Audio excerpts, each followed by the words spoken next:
जय श्री राम मित्रों, मैं पंडित शिव पाराशर आपका स्वागत करता हूं आपके अपने इस YouTube चैनल पर। मित्रों, आज की इस वीडियो में हम आपको जानकारी देंगे सूर्य ग्रह के बारे में और सूर्य ग्रह लग्न में जब विराजमान हो जाए तो किस प्रकार के फल जातक को देता है। इस वीडियो को शुरू करें उससे पहले आप हमारे चैनल पर अगर नए हैं तो कर लीजिए सब्सक्राइब, साथ ही बेल बटन जरूर दबाएं ताकि आने वाली सभी वीडियोज के नोटिफिकेशंस आपको आसानी से प्राप्त हो सकें। यहां मैं आपसे एक बात और पूछना चाहता हूं, अगर आप ऐसी ही सीरीज चाहते हैं, आज मैं बात करना चाहता हूं सूर्य नारायण लग्न में होते हैं तो क्या फल देते हैं। अगर आप चाहते हैं कि इस पर पूरी सीरीज बने कि पहले भाव में, दूसरे भाव में, इस प्रकार क्रमशः 12वें भाव में सूर्य क्या क्या फल देते हैं, तो आप हमें कमेंट सेक्शन में अवश्य बताएं। हम इस सीरीज के लिए भी आपके लिए भी तैयार हैं। तो आइए मित्रों, पहला भाव जिसको लग्न कहा जाता है, कुंडली का प्रमुख भाव होता है। हमारे ज्योतिषी भाई हमें देख रहे हैं, कुंडली में किसी भी बात का विचार करने से पहले, कुंडली के किसी भी भाव का विचार करने से पहले अगर सामने वाला अपनी विद्या के बारे में जानना चाहता है, संतान के बारे में चाहता है जानना, या धन भाव के बारे में बात कर रहा है, या नौकरी व्यवसाय की बात कर रहा है, या फिर विदेश यात्रा के बारे में बात कर रहा है, या जीवन साथी के बारे में बात कर रहा है, तो कुंडली में और भी भाव हैं जिनको देखना अनिवार्य है। लेकिन उन सब भावों को बाद में देखें, सबसे पहले तो लग्न को देख लें। अगर लग्न और लग्नेश बलवान हैं तो फिर उसका जो प्रश्न है विद्या से संबंधित है तो पंचमेश को देखें, कारक ग्रह को देख लें। यानी लग्नेश को देखना बहुत ही ज्यादा जरूरी है, क्योंकि ज्योतिष शास्त्र में लग्न जातक स्वयं होता है। इसको तन भाव भी बोलते हैं। इससे जातक के आचार विचार व्यवहार गुणों का फलादेश किया जाता है। तो मित्रों, आज इसी बारे में बात करेंगे। अगर सूर्य ग्रह प्रथम भाव में विराजमान हो जाएं तो क्या फल यहां पर वो देते हैं। देखिए, सूर्य ग्रह ग्रहों में राजा है, अग्नि तत्व है, गर्म प्रकृति है, लग्न भाव तन भाव है, और काल पुरुष की कुंडली में मस्तक का विचार, मस्तिष्क का विचार, सिर का विचार इस भाव से किया जाता है। सामान्य आप देखें तो मस्तिष्क ठंडा होना चाहिए, लेकिन सूर्य जैसा गर्म प्रकृति का ग्रह अगर लग्न में ही बैठ जाए तो ऐसे जातक में गुस्सा बहुत अधिक रहता है।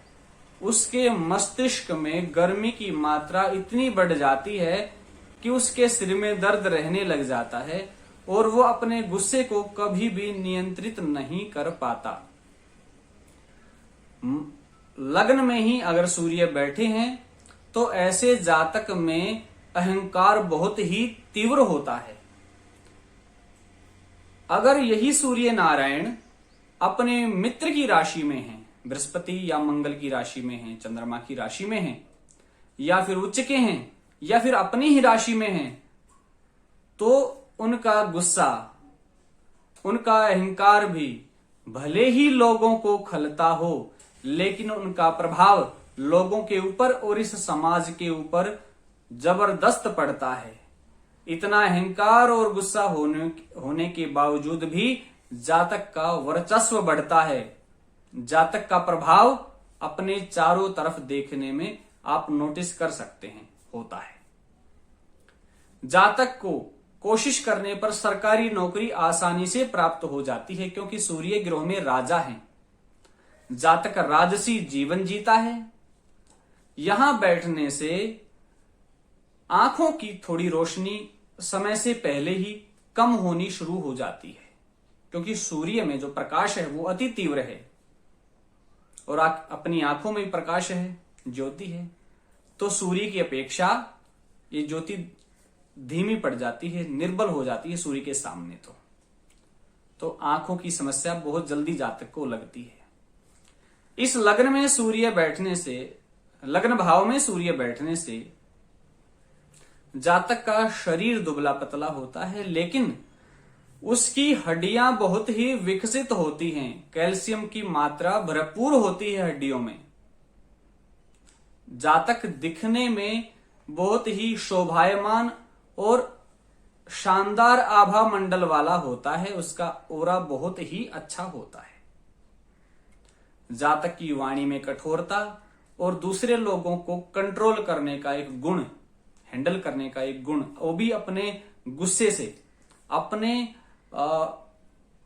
प्रयास से बहुत ही अच्छा होता है।